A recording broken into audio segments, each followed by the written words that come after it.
guys, my name is George, and today we're gonna be taking a look at every single wonder of the world, all 7. Christ the Redeemer is Rio de Janeiro's most famous and world-renowned structure, and you can probably see why, while also being one of the biggest symbols of the entirety of Brazil. It's one of the most famous spots in Brazil too, welcoming 1 million tourists coming around every single year. And that's without counting the social media ones. Then it'd be a lot more. Crazy, isn't it? Ever since 2007, this majestic structure of Christ, representing the Christian religion, has become a UNESCO World Heritage Site and one of the wonders of the modern world. This is almost the largest statue of Christ in the planet, and the most famous one too. The only two that surpass this statue in height is Christ the King in Poland and Cristo de la Concordia in Bolivia.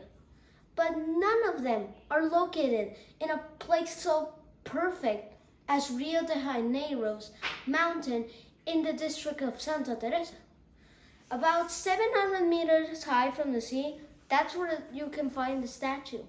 Also, if you pay attention to this image right here, you can see that in his chest is a little heart.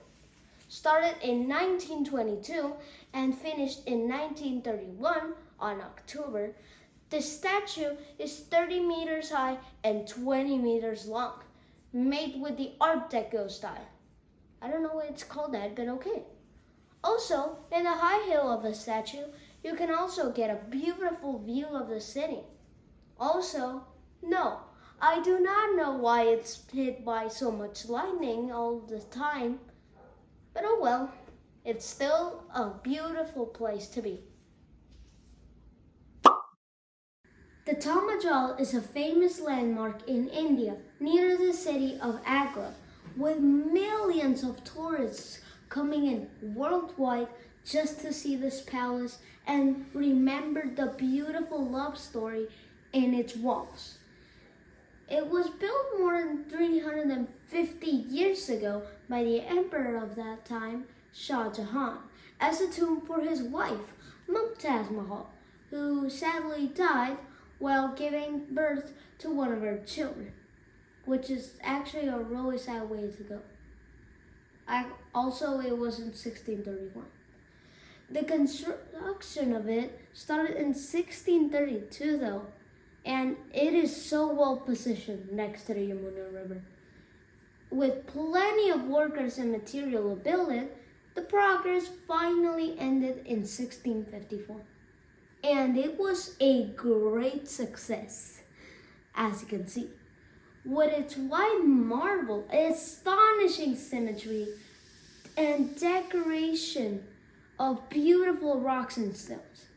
It took 12 years to build the tomb, the Taj Mahal, itself, but it took another 10 years just to build every single thing around it, like the pools of water that you can use to get an angle on your photos of that thing. Therefore, the full building took 22 years to construct. The only place where there is a symmetry in the entire wonder is the tombs. In the center of a small room, buried under the Taj Mahal, was the tomb for her wife.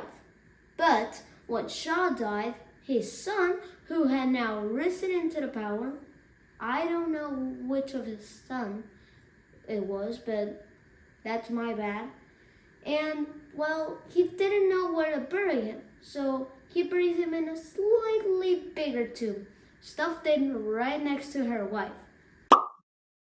In the desert canyons of Jordan, there's a little opening carved into the mountains. We call it the city of Petra. It's a giant hand-carved path that provides a little view into an ancient civilization, a hidden connection of tombs, religious buildings, and more, carved into sandstone hills. It's believed to have been settled way back in 9000 BC. It developed into the capital of the Nabatean kingdom. The culture of Petra ruled a lot of modern-day Jordan for 4 centuries. This place spreads out for nearly 100 square miles, 4 times the entire size of Manhattan. Sunrise and sunset are moments when Petra truly becomes a spotlight. So, granted a UNESCO World Heritage Site, you should probably come here. I mean, it's one of the wonders of the world after all, because as you've seen in the picture, you're not going to repent from coming there into Petra, the thing behind me. Yeah, you're not going to repent from going there. So, if you do really want to go there, go in there because it's really cool according to everyone. So, yeah.